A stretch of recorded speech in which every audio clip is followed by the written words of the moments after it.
Dios me dio una habilidad natural, el talento para ser un atleta. He sido un atleta toda mi vida. Lo que hago es poner el talento que Dios me ha dado al servicio de su reino.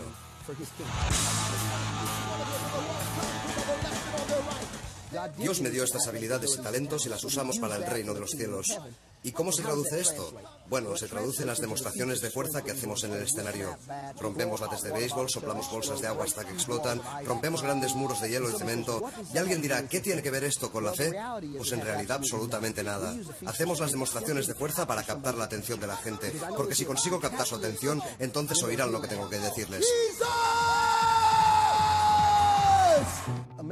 América, de algún modo, ha intentado reescribir sus fundamentos y creo que esto es algo muy peligroso. Porque nuestro país, queramos admitirlo o no políticamente, fue fundado como una nación cristiana. Fue fundado sobre principios judeocristianos. Nunca fue fundado para la libertad de todas las religiones. Fue fundado para la libertad del judeocristianismo.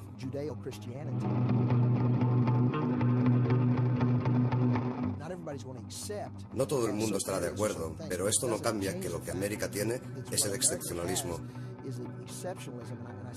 Lo digo con humildad, sin arrogancia, pero tenemos grandes hombres y mujeres que han logrado grandes cosas. Y esto es porque se atrevieron a soñar a lo grande, sin permitir que nada ni nadie les limitara o pusiera un techo a sus sueños y aspiraciones. Y esto es lo que llamamos el sueño americano. Yo moriría por mi fe. Moriría por defender lo que sé que es correcto y no comprometer las convicciones divinas de mi vida. Hi, I'm Janine Turner. Welcome to Christoga, Christian Yoga. Yoga-filled body, Christ-filled soul. Drawing your hands back beneath your shoulders, inhale. Exhale your shoulders above your hips. Interlace your hands and extend your arms. Inhaling, exhaling to the right. Inhale to center, exhale to your left. Inhale to center. Exhale your arms behind your head. Inhaling, extend your arms, invert your palms. Especialmente a partir de los años 60, el modo en que los americanos veían la religión cambió fundamentalmente. Esto se debe a que ya no se espera que los hijos pertenezcan a la religión de los padres. Por este motivo, las organizaciones religiosas han tenido que encontrar maneras de hacer que su producto, su religión, sea algo en lo que la gente quiera participar, porque ya no tienen una audiencia asegurada, ya no tienen consumidores asegurados. La teoría de la secularización dice que a medida que los países van industrializándose, se vuelven menos religiosos. Esto es cierto en la mayoría de países del mundo, pero no en los Estados Unidos. La primera enmienda de la Constitución dice que no habrá una religión establecida para el país, y por este motivo las religiones siempre han tenido que competir entre ellas, siempre han tenido que venderse a sí mismas de un modo u otro. I love this church. For over a decade, I've watched God build a movement of people committed to loving those outside the church walls as much as inside. Passionate about transforming not only themselves, but the world around them. And I have to believe this is just the beginning. Abraham had a son named Isaac. Abraham had a son named what? Isaac had a son named Jacob. Isaac had a son named who? Jacob's name was changed to Israel. Jacob's name was changed to what? And he had 12 sons. How many sons? Very good. One of those sons was Joseph. All the ladies in the house say, Joe. One more time, all the ladies in the house say, Joe. Miles McPherson, nuestro pastor en The Rock Church, era jugador profesional de fútbol americano en los San Diego Chargers. Encontró la fe hacia el final de su carrera y se formó como pastor para jóvenes. Sin duda tiene un don para la comunicación, pero también la pasión de movilizar a la gente. En la iglesia tenemos a unas 5.000 personas que consideramos nuestros trabajadores. La mayoría son voluntarios, incluyendo 52 pastores. En nuestro staff pastoral remunerado tenemos a 15 pastores pagados. Tenemos a 140 personas directamente empleadas por la iglesia y una escuela privada cristiana que también tenemos en el edificio. Las megaiglesias son comunidades en sí mismas. La mayoría han sido creadas en las afueras de las ciudades, en zonas en proceso de crecimiento. Así que se convierten en auténticos centros comunitarios. Muchas megaiglesias tienen entre 3.000 y 10.000 miembros. Esto es lo que se consideraría una megaiglesia. Cualquier semana nosotros tenemos entre 12.000 y 13.000 personas y el número sigue creciendo. Empieza el espectáculo. Hay un grupo de rock, con coros, luego proyectan vídeos y al final todo el mundo entra en éxtasis, gritando. Y no es extraño que la gente eche un montón de dinero en los cestos, porque se lo están pasando en grande.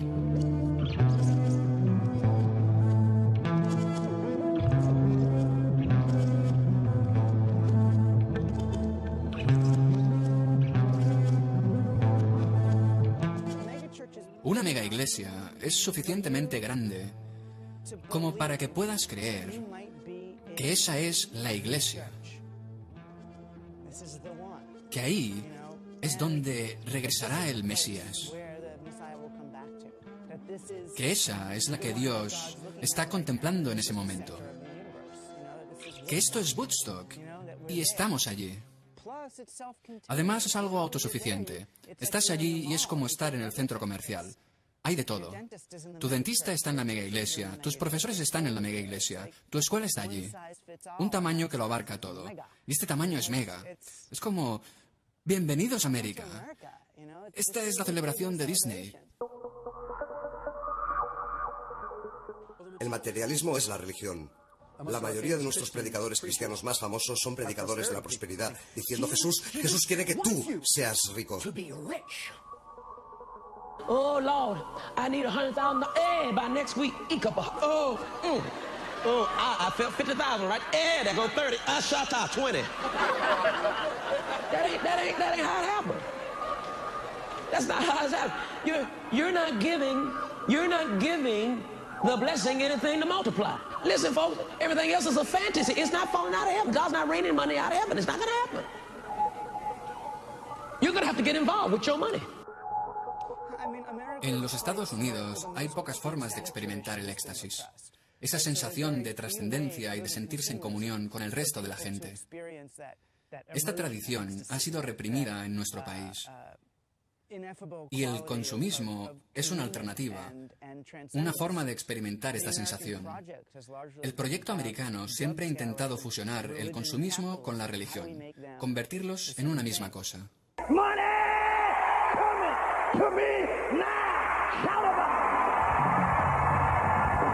El marketing de las grandes corporaciones es una amenaza.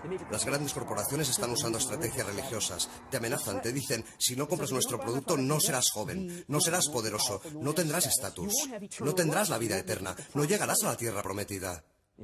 Cambia nuestros sueños, cambia nuestra vida sexual, cambia el cómo educamos a nuestros hijos.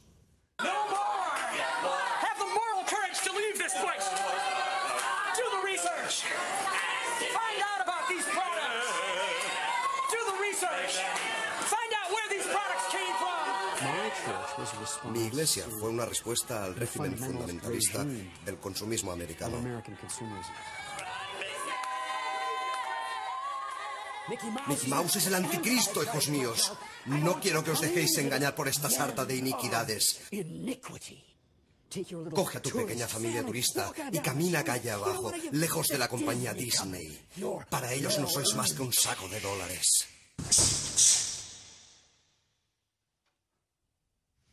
Empecé a practicar artes marciales a los 4 años. Tengo 37, así que lo he hecho toda mi vida. Y siempre quise ser actor. Cuando tenía 17 o 18 años apareció la serie Power Rangers y me seleccionaron para participar en ella.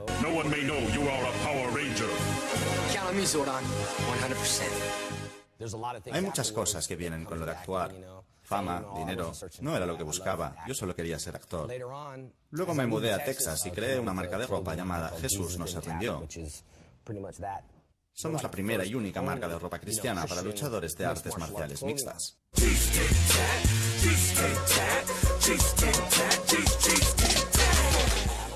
No creo que las artes marciales mixtas sean un deporte mayoritario aún. Son algo grande, generan mucho dinero en la UFC y todo esto. Pero todavía hay gente que las considera un deporte bárbaro y violento.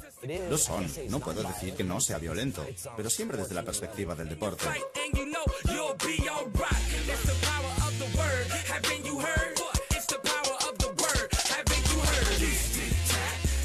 Escribí 2 canciones sobre Jesús no se rindió. Quería transmitir el mensaje de que el poder que tengo me lo ha dado Dios, así que no te enfades, solo es mi trabajo. Así que cuando entres en la jaula, este es tu trabajo.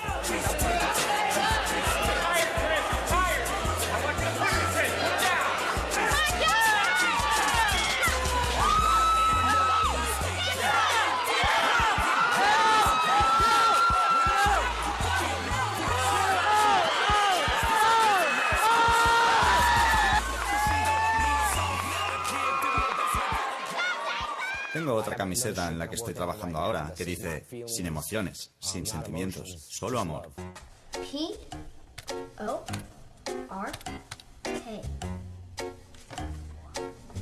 That's not pork.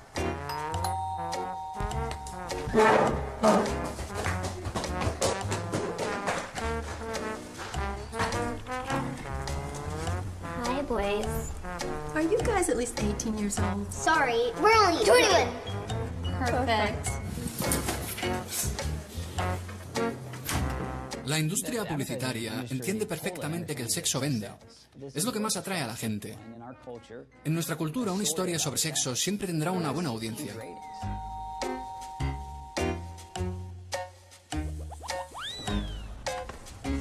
Hi, sweetheart.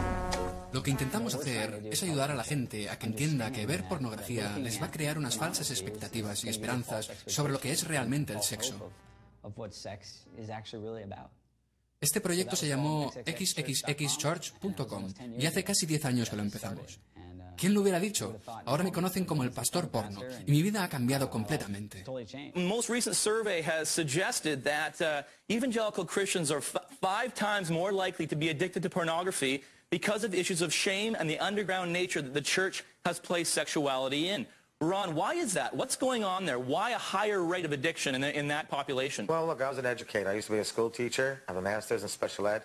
We found that the more restrictive the environment is, the more the kids want to act out. When you keep pushing kids in a certain direction, don't do this, don't do that, don't do this, they actually want to do things. It makes them more experimental. Ron se ha convertido en un gran amigo. Es mi oponente en el escenario, pero fuera de él es un amigo. Somos amigos con opiniones distintas respecto al tema del porno. Is porn breaking up marriages? For sure, without a doubt I say that. I get it in my inbox every day. Porn is destroying my marriage. Hemos ido a ferias pornográficas durante años y un día pensé, ¿qué podríamos hacer para ayudar a la gente más a largo plazo? Y obviamente creemos en la Biblia, pero el libro no es muy bien recibido en algunos de los círculos en los que nos movemos. Por eso pensé, no vamos a reescribirlo, pero le vamos a cambiar la portada por otra que encaje mejor con nuestro estilo. Así que nuestra Biblia dice, Jesús ama a las estrellas porno. A algunas personas religiosas casi les da un ataque al corazón. Piensan que iremos al infierno por decir algo así. I don't know if you guys ever been walking around the mall or like a fair or something like that, and you see this really beautiful, gorgeous lady, and she's walking hand in hand with sort of a Quasimodo hunchback-looking guy, and you're like, how the heck did they get together? I'm that guy. Walking around and like, how did you? And I'm like, I don't know. I have no idea. You need to accept Jesus. La comedia cristiana es difícil por varias razones.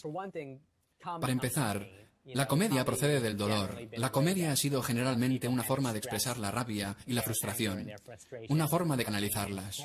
La comedia cristiana a menudo quiere decir, una vez te conviertes en cristiano, todo es genial. Y si todo es genial, no tienes nada de qué quejarte, por tanto nada de qué reírte. Muchos cristianos tienen problemas para ir a un club de la comedia, porque 8 de cada 10 cómicos son muy ofensivos. Así que mi marido y yo trabajamos muy duro para producir espectáculos a los que pueda asistir todo el mundo. This one is inspired by my mother because I heard her on the phone and she's talking about somebody's issues. And I was like, Mama, that is so not Christian. And she's like, oh, yes, it is because we are Christian and we don't have issues. We have prayer requests. She's like, we don't go to therapy. We go to small group. And so this shirt was inspired by my mother's small group. It says, it's not gossip if your head is bowed.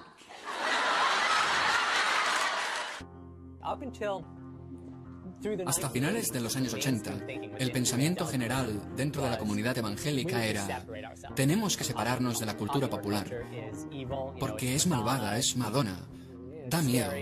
Temo que mi hija nunca pueda irse de casa. porque la cultura pop me asusta mucho. Me gusta que vea Dora y sus historias bíblicas, pero cuando veo la televisión me vuelvo una vieja gruñona, como mi madre, y digo, no puedo creer que hagan un programa como este para niños hoy en día. Los cristianos se hicieron famosos como gente que boicotearía cualquier cosa si no les gustaba. Así que la manera en que la maquinaria de la cultura pop americana respondió fue considerarles un grupo de mercado, un grupo a quien dirigir sus productos. Orgánicamente, la cultura del consumo creció y llenó este agujero, en el que antes no había nada, y literalmente explotó durante los años 80. Creo que la razón por la que este mercado sigue creciendo, cuando el resto de esta cultura pop está en crisis, se venden menos discos, menos entradas de cine, menos libros en el mundo secular. Sigue creciendo en el mundo cristiano porque todavía sigue llenando este vacío que existía hasta los años 80. These are the new adventures of Bible Man. Belt of truth, breastplate of righteousness, shoes of peace, helmet of salvation, sword of the Spirit, which is the word of God.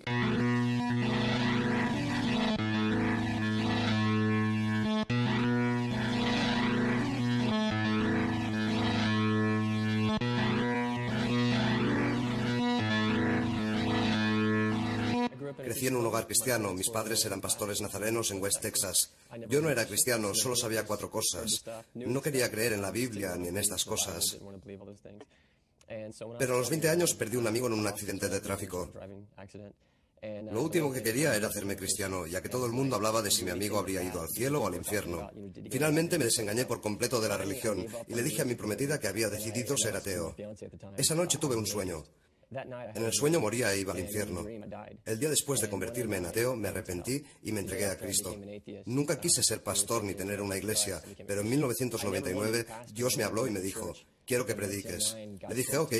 Al día siguiente me dijo, quiero que empieces una iglesia. También dije, ok, aunque no sabía lo que significaba o cómo se hacía. Y al día siguiente me dijo, empieza domingo que viene. Y así fue como en 6 o 7 días empezamos Deliverance Bible Church.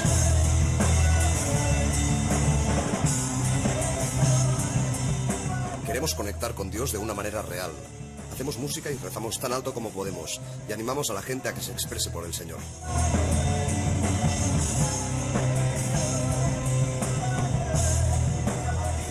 Thank you for the breakthrough this year, God. Thank you for your word, Father. We glorify your name. We bless you. Just lift him high right now. Father, we praise you. We praise you. We praise you. We praise you. We praise you, God. We honor you. We glorify you, God. We bless you, God. We praise you. We praise you. We praise you, God. You are faithful. You are faithful, God. Thank you, God. Thank you, Lord. Thank you, Lord. Thank you, mighty God. Thank you, mighty God. Bless you. Praise you, God. La experiencia de renacer en Cristo es que te das cuenta de que has sido condenado por tus pecados. Es como estar ante un tribunal. Estás allí de pie, esposado, y entiendes que lo que hiciste está mal. Y delante tienes un juez, que es Dios, y va a juzgarte. Esto es verdad. La fe es algo real. Es una revelación de la verdad. Y estás dispuesto a vivir y a morir por esta verdad.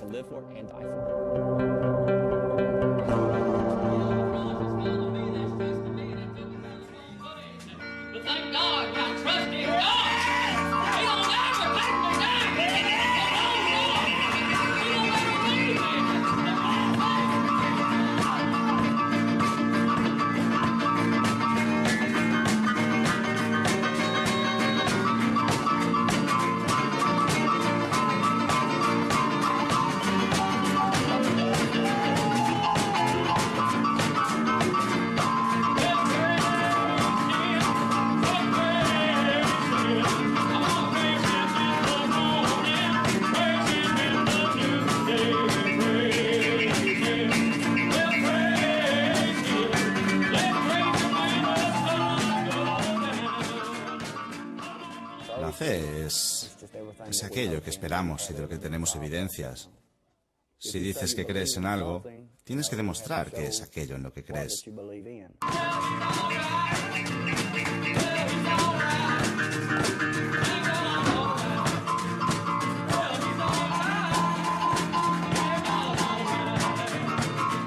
Me crié aquí desde los 13 o 14 años.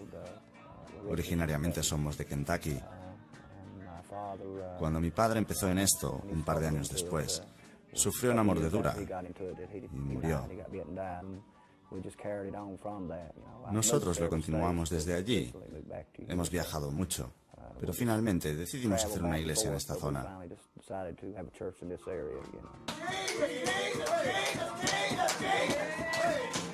Practicamos el sentimiento de la fe. Hablamos en lenguas nuevas, como la mayoría de pentecostales. Bebemos veneno, manipulamos fuego, hacemos muchas cosas. Nos guía el Espíritu Santo. Es lo que Él quiere, no lo que nosotros queremos.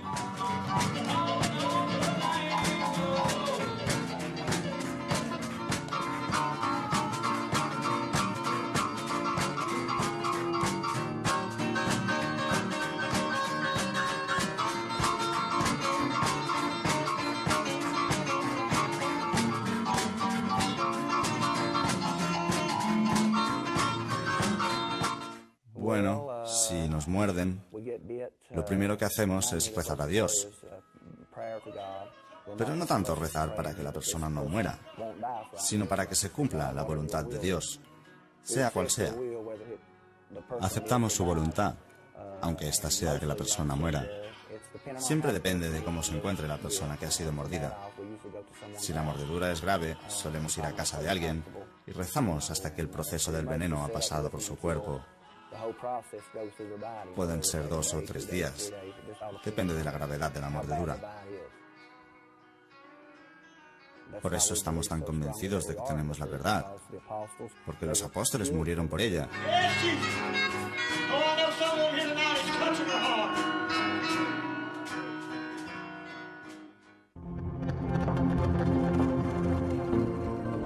La mayoría de los cristianos parece creer que la Biblia es un libro que cayó del cielo, envuelto en oro, y que vino directamente de Dios. La mayoría de teólogos te dirán que no fue así, que en realidad es el producto de miles de años de tradición oral, de muchos y muy diferentes autores, en un tiempo preliterario, en unas sociedades muy primitivas. Y cuando esto ocurre, seguro que hay muchas influencias diferentes en juego.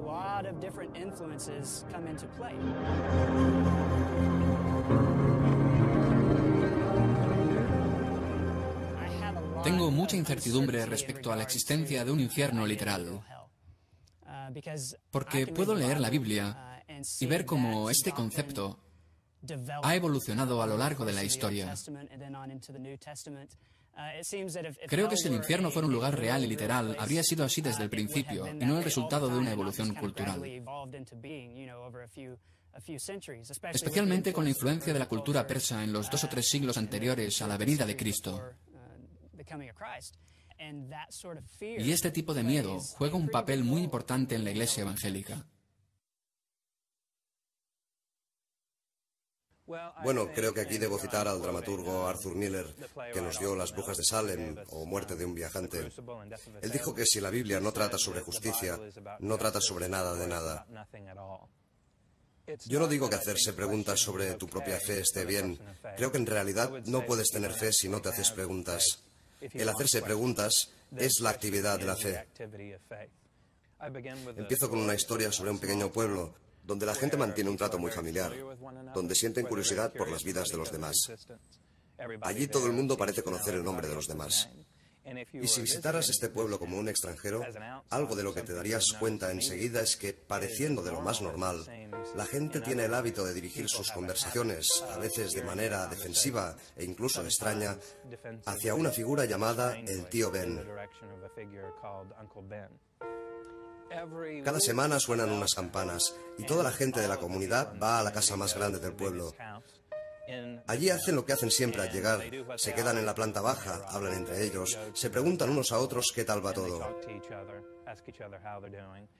Luego suena otra campana y todos ellos descienden lentamente hacia el sótano de la casa, donde hay sillas de metal frente a un horno gigante. Y al lado del horno hay un hombre grande, sentado de espaldas, que casi parece parte del mismo horno.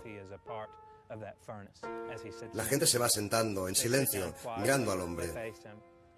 Podéis adivinar que se trata del tío Ben. Este se gira lentamente, mira a cada uno fijamente y dice, ¿soy bueno? A lo que todos responden al unísono: tú y solo tú eres bueno, tío Ben. Soy digno de alabanza. Tú y solo tú eres digno de alabanza, tío Ben. Me queréis más que a nada, más que a nadie. Te queremos a ti y solo a ti, tío Ben. Y entonces el tío Ben dice: más os vale quererme, o de lo contrario os encerraré aquí para siempre. Y entonces abre el horno y todos miran dentro y ven formas humanas en agonía, ven fuego, ven aquello que necesitan ver para seguir atrapados en esta relación de miedo y amenaza.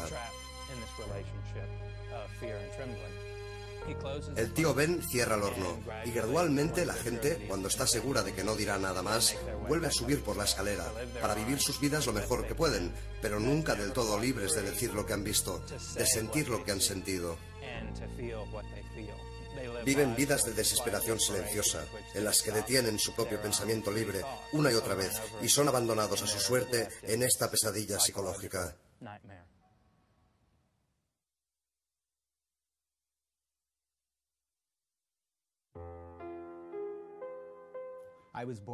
Nací en 1952 y mis padres eran misioneros fundamentalistas cristianos.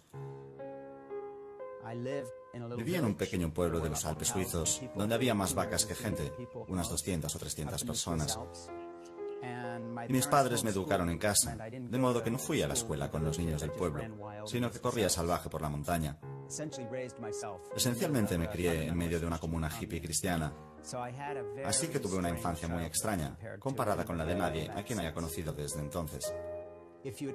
Si hubieras estado en el ministerio donde mi padre era el pastor, llamado La Pri Fellowship, allá por 1968, habrías encontrado a gente como Timothy Leary, gente de la industria de la música y el cine, todo tipo de europeos y americanos que pasaban por allí para hacerle preguntas. Era una especie de gurú espiritual, aunque desde una óptica cristiana. Luego, en 1973, en los Estados Unidos, el Tribunal Supremo aprobó una ley que legalizaba el aborto. Y mi padre se posicionó contra esa ley. Y luego, de un modo extraño, ya que dirigía una comuna hippie cristiana, se convirtió en un líder de lo que sería el movimiento pro-vida americano. En ese momento yo estaba al final de mi adolescencia y empecé a viajar con él. E hice lo que hacían muchos jóvenes cuyos padres eran pastores. Me convertí en su ayudante.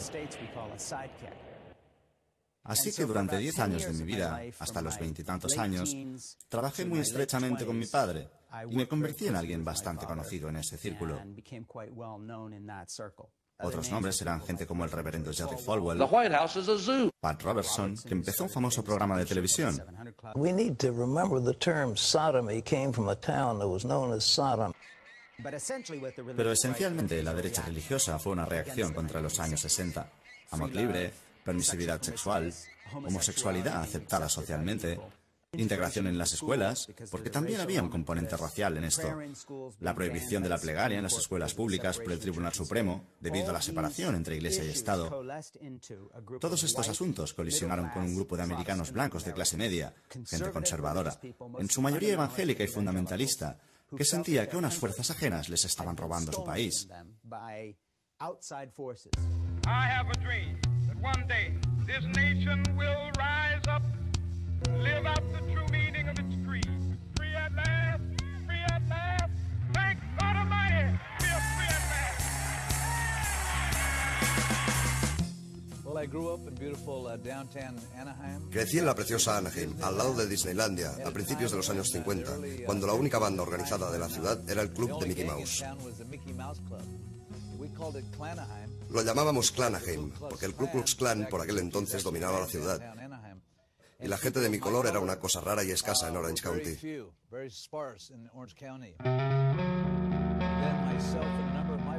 Luego yo y unos cuantos amigos nos mudamos a San Francisco, a un lugar llamado Haight Ashbury, donde el movimiento hippie estaba en su edad de oro, fumando hierba todo el día y tomando LSD. Era amor y paz y alegría, amor libre, sexo por todas partes. Parecía una especie de cielo, de nirvana, algo muy especial. Para ganarme la vida empecé a vender marihuana. Y luego, a finales de los años 60, durante la guerra del Vietnam, cuando llamaban a filas a todos los chicos de mi edad, me arrestaron por vender marihuana. En esos días la ley era muy dura y me cayó un año en la cárcel del condado. Entré siendo un hippie y salí convencido de querer ser un gángster. Y entonces me involucré en la vida de motero. Empecé a conducir una moto, una Harley Davidson. Empecé a alternar con diferentes bandas como Los Ángeles del Infierno, Los Vagos, Los Mongoles, diferentes clubs de moteros de mi zona. Pero siempre buscaba el amor en los lugares equivocados, siempre me metía en problemas. Me enganché a la cocaína, que se hizo muy popular entonces. Traficábamos con ella, la esnifábamos y nos la inyectábamos. En fin, mi vida ya era un desastre. Pero un día, cuando tenía unos 25 años, conocí a una chica. Era psiquiatra y me preguntó, ¿has probado alguna vez la heroína? Yo le dije que la heroína era para los perdedores, que le destrozaría la vida. Yo sabía suficientes cosas sobre la heroína como para no querer ir por ese camino. Y ella dijo, probémosla solo una vez. Así que lo hicimos, pillé un poco de heroína, nos la chutamos. Yo giré la cabeza cuando ella estaba a punto de inyectármela en la vena. Y fue irreal. Cuando la tomamos, esa era la paz que nunca había encontrado, la paz que estaba buscando. Así que empecé a inyectarme heroína cada día, y antes de darme cuenta ya era un yonki. Vendí todo lo que tenía y empecé a robar a todo el mundo, hasta que una noche me volví loco. Estaba en mi casa de Anaheim, había una fiesta montada y me puse a agredir a la gente. Hasta que llegó la policía y me puso una pistola en la cabeza. Aguilar, haz un movimiento y estás muerto, me dijeron. Lo siguiente que sé es que me sentenciaron a 10 años de cárcel. Good evening. In a landmark ruling, the Supreme Court today legalized abortions. The majority in cases from Texas and Georgia said that the decision to end a pregnancy during the first 3 months belongs to the woman and her doctor, not the government. La decisión del Tribunal Supremo en el caso Roe contra Wade fue muy extrema, incluso para estándares europeos. Era una ley muy permisiva, de la noche a la mañana, para los 50 estados. Si hubieras tenido que elegir un tema para galvanizar y enfurecer a la clase media blanca cristiana americana, habría sido este. Nada podía haber causado una guerra cultural semejante y de una manera tan rápida. Como reacción, la derecha religiosa dijo, ya no solo nos interesa tu salvación, que creas en Jesucristo y seas como nosotros, como por ejemplo había predicado el famoso evangélico Billy Graham. En lugar de esto, dijeron, vamos a hacernos un lugar dentro del proceso político y decir a la gente cómo votar, basándose en su fe cristiana. Vamos a organizarnos. Y al final, sin proponérselo, se convirtieron en la columna vertebral del Partido Republicano.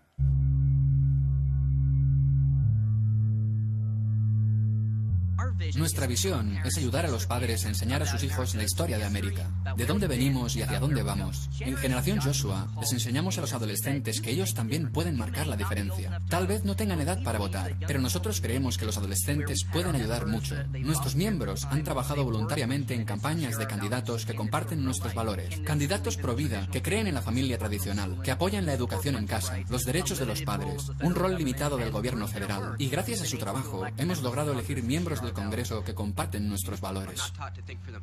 A los jóvenes no se les enseña a pensar por sí mismos. Se les dice qué tienen que pensar, se les dice esto es verdad. Y esto ha creado una generación de gente que son seguidores, no son líderes. Los líderes pudieron ser cualquiera. La razón por la que estos líderes destacaron no es porque nadie tuviera un plan. Sencillamente fueron los primeros en empezar a hablar de estos temas. Y mi padre era uno. Sin esa guerra de culturas, por ejemplo, George Bush nunca hubiera sido presidente. Fue elegido candidato del Partido Republicano porque cuando le preguntaron si era pro vida, dijo que sí. Si él no hubiera sido presidente, no habrían muerto 5.000 americanos en la guerra de Irak, ni otros tantos miles de iraquíes hubieran sido masacrados. Hubo muchas consecuencias que no tenían nada que ver con nuestra causa, pero como nuestra causa se convirtió en el test, pro vida o no pro vida, generamos una atmósfera en la que los candidatos de la ultraderecha más radical pudieron prosperar. Esta ha sido la historia de la política americana durante 40 años, desde 1973.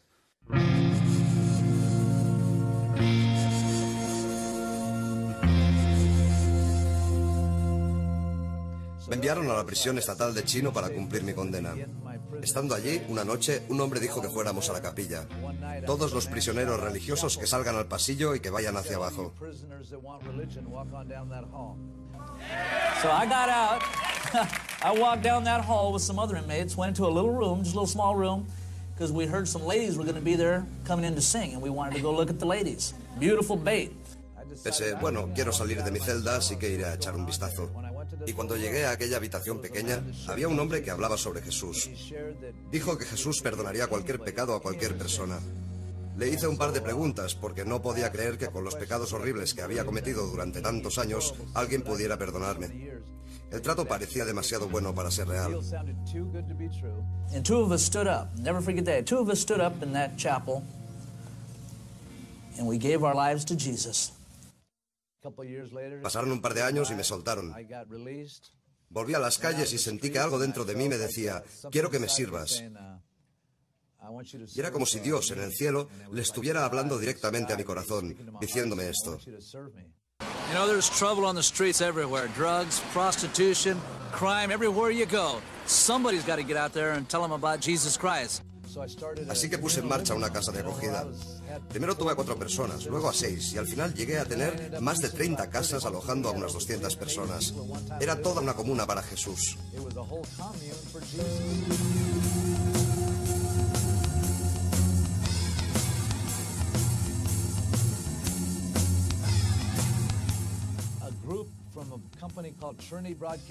Un programa de la televisión cristiana Trinity Broadcasting Network, la mayor del mundo, no podía creer que mi esposa y yo recogiéramos a gente de las calles y la metiéramos en nuestra propia casa. Gangsters, todo tipo de malos elementos de clubes de motoristas, gente de los cárteles de la droga.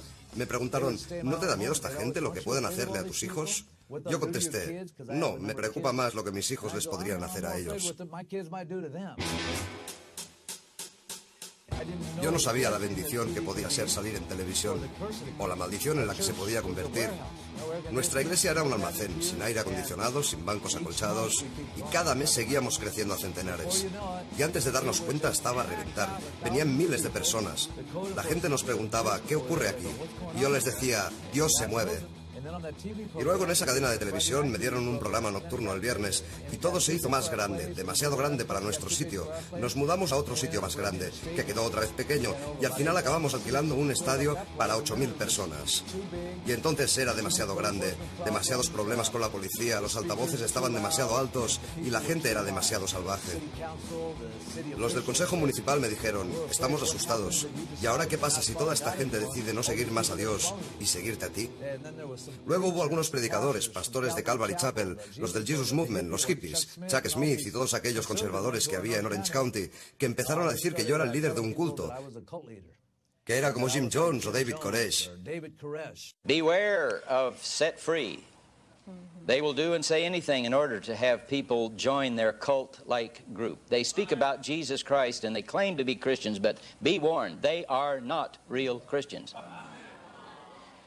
Brother, I want to tell you something. Saint or sinner, that is dangerous stuff. Todo esto fue un gran escándalo en Orange County y yo caí desde la cima del mundo espiritual hasta el fondo. Los Set Free se separaron por todo el país. Realicé mi último oficio ante 8.000 personas. Me largo. Estoy harto de tanta política y de todos estos cristianos hipócritas.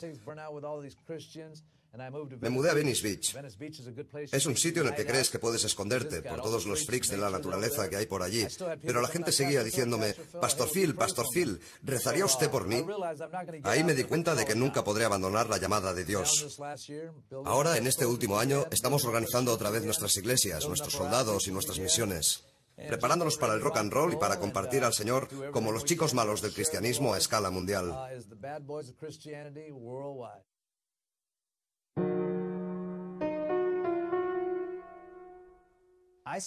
Empecé a cuestionarme mi rol junto a mi padre en la derecha religiosa desde el principio. Soy pintor, escritor y quería ser cineasta. Y no hay lugar en el mundo menos amable hacia el arte que la derecha religiosa americana. Pero estuve metido en ella intensamente durante 10 años por 2 razones. La primera, la codicia, porque ganaba mucho dinero. Hay mucho dinero en vender a Dios y combinarlo con la política. La segunda razón es que creía en nuestra causa. Era apasionadamente pro vida. Estas 2 razones me llevaron a una tercera. Me di cuenta de que si ganábamos, si el bando en que yo estaba ganaba, convertiríamos a América en una teocracia. Luego tuve una crisis de conciencia. La gente a la que más odiaban era la gente que más me gustaba a mí. El país que querían crear era un país en el que no habría lugar para gente como yo, si hubieran sabido cuáles son mis verdaderos intereses. Y cuando entendí que, con todas mis dudas y mi disgusto con el movimiento al que pertenecía, me estaba convirtiendo en un líder evangélico, llegó un momento en el que ya, a pesar de todo el dinero, de todo el acceso al poder, era algo con lo que ya no podía vivir. Empecé a ir a una iglesia griega ortodoxa y dije, esto es todo, se acabó el protestantismo. Y luego mis ideas políticas empezaron a desplazarse hacia la izquierda. Y cuando Barack Obama se presentó como candidato a la presidencia, trabajé para que saliera elegido, escribiendo muchos blogs y artículos en Internet apoyando su presidencia. Al llegar a este punto, ya me había convertido en el enemigo de mis viejos amigos, y me consideran un traidor.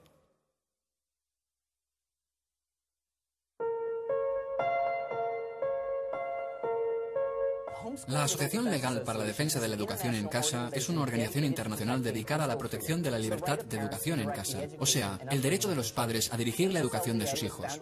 La asociación fue fundada en 1983, cuando la educación en casa era ilegal en los 50 estados, pero gracias al trabajo de la asociación, hoy la educación en casa es legal en los 50 estados.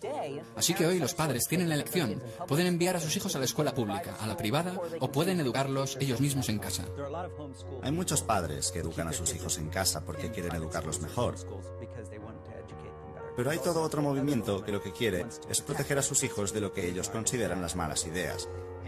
Y estos son niños que han sido educados creyendo que la ciencia moderna es malvada, que el mundo tiene 6.000 años de antigüedad, que Jesús regresará en cualquier momento, que todas las historias de la Biblia son ciertas, que la gente que discrepa de su teología va a ir al infierno.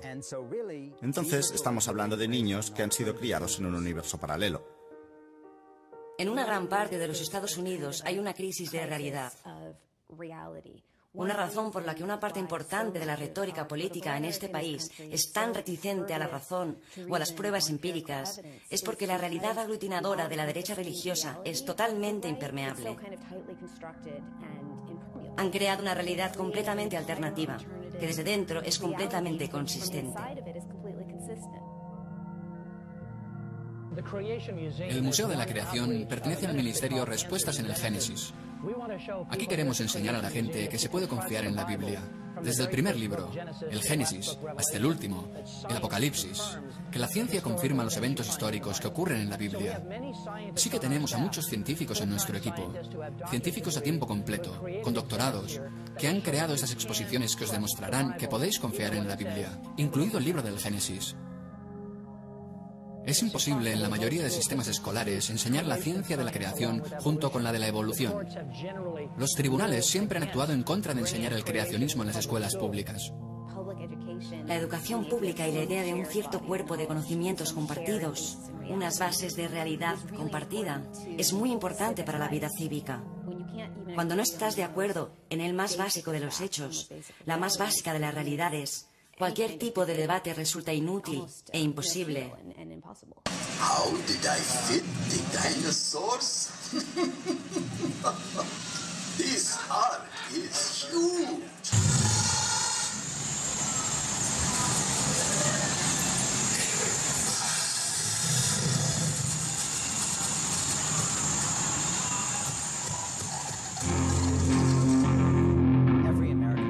Cada facción americana desde el mismo principio de la historia de los Estados Unidos ha clamado que Dios está con nosotros. Y esto condujo a esta idea llamada excepcionalismo americano. América cree realmente que fue puesta aquí, en la tierra, por Dios, para enseñar a los demás cómo deberían ser, que este es un mejor país, un país excepcional. Escucha a cualquier político americano, y si quiere salir elegido, hay dos cosas que tiene que decir. La primera, que cree en Dios. Un ateo no puede ser un presidente americano. Y en segundo lugar, tiene que decir que este es el país más grande sobre la faz de la tierra. Y este espíritu todavía anima a América. Enseñaremos al resto del mundo cómo ser civilizado. Este es el latido de la política exterior americana. Pero también afecta a la política en otros aspectos. Por ejemplo, el apoyo de Estados Unidos al Estado de Israel, que ha sido inequívoco, obedece a un concepto teológico. Israel es el pueblo elegido, los árabes son malvados porque se oponen a la gente elegida de Dios, y si observas la historia del Estado de Israel, tiene sus raíces en dos cosas: el sionismo, nacido de la cultura europea del siglo XIX, y el apoyo de los Estados Unidos, que no es sionista, sino cristiano evangélico. Y por supuesto aquí hay una ironía. La teología evangélica dice que todos los judíos morirán e irán al infierno, que Jesús volverá y los matará a todos menos a 144.000. Así que no confundamos el sionismo cristiano con ser pro-judío. Es pro-apocalipsis. And now, Pastor John Hagee's sermon, Can America Survive a Nuclear Iran? According to the prophet Ezekiel, Russia and Iran will form a coalition in the last days in an attempt to conquer Israel. Iran and Russia are going to be wiped out. It's not Israel that gets destroyed, it's the enemies of Israel that get destroyed. Get that message early on. Are you ready for the return of the Lord Jesus Christ? The greatest prophecy in the Bible is not far from fulfillment. Se conoce con el extraño nombre de dispensacionalismo premilenarista y es probablemente la creencia dominante entre la comunidad evangélica, aunque no la única. Básicamente sostiene que nos encontramos cerca del fin de los días, que habrá una guerra en Oriente Medio y que esto no se quiere evitar a toda costa, porque en realidad es la puerta al paraíso, es una necesidad.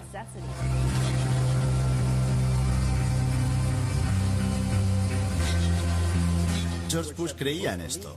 Era un cristiano evangélico y sincero al respecto. Afectó su política muy directamente. Es por eso que atacó Irak. No tuvo nada que ver con el 11S. Tuvo directamente que ver con la idea de que Irak era peligroso para el Estado de Israel, como él lo entendía. La derecha israelí piensa, si estos cristianos nos quieren ayudar, nos parece bien. Aunque crean que Jesús volverá. Nosotros sabemos que no, así que no estamos preocupados. Y mientras tanto, los sionistas cristianos están encantados de ayudar a la derecha israelí con su objetivo de crear un Israel más grande. Y si esto acaba con los judíos, que no han aceptado a Jesucristo, siendo pasto de las llamas, pues bien, todo era parte del plan. Y entonces, ya sea Israel o, por ejemplo, ahora la Unión Europea, hay todo un movimiento de iglesias en América que sostienen que la Unión Europea es de donde vendrá el anticristo y que la Unión Europea atacará a Israel con la ayuda de Rusia. Suena tan loco que me da vergüenza hablar de ello, porque me hace parecer un loco, pero no lo soy. Esto es lo que mucha gente cree realmente, y hay millones de ellos. El libro más vendido de los años 70 en los Estados Unidos se llamaba La agonía del planeta Tierra. Trataba sobre cómo la guerra entre Estados Unidos y la Unión Soviética desencadenaría el fin de los días. Hicieron una película que vendió millones y millones de copias. Luego, por supuesto, esto no ocurrió y la URSS desapareció. Pero curiosamente, el autor corrió a escribir otro libro diciendo: «Oh no, será en Oriente Medio, la guerra está allí y de allí vendrá el fin del mundo». Y en los 90 hubo esta serie de libros llamados Left Behind. Son las obras de ficción más vendidas de la historia de los Estados Unidos. Son como versiones a lo Tom Clancy del libro del Apocalipsis, de la historia del fin de los días. En estos libros, el secretario general de las Naciones Unidas es el anticristo. En los videojuegos de Left Behind, el objetivo es formar milicias cristianas y luchar contra las fuerzas del gran ejército mundial en las calles de Nueva York.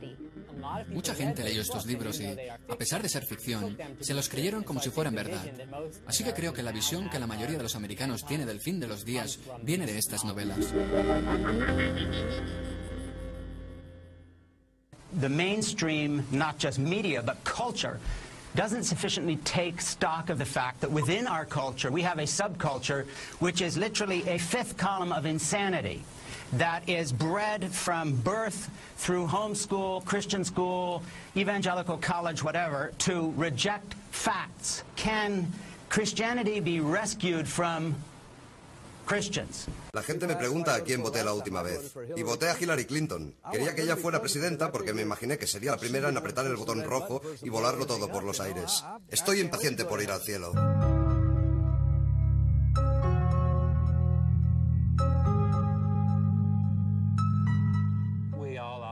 Todos operamos bajo una crisis de sentido, un miedo hacia lo que nos depara el futuro.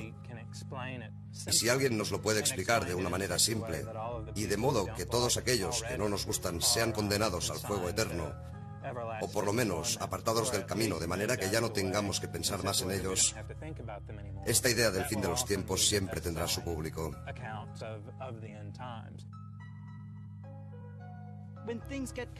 Cuando las cosas se complican, cuando la historia se vuelve confusa, la gente quiere que acabe. Y hoy en día, la gente prefiere que acabe mal a que no acabe nunca. Somos adictos a la narrativa tradicional, con planteamiento, nudo y desenlace. El nudo es la parte donde estás ansioso, donde la cosa se pone tensa, donde no te sientes seguro. Una vez hemos alcanzado ese grado de incertidumbre, de duda, queremos el desenlace. Y queremos el desenlace ahora.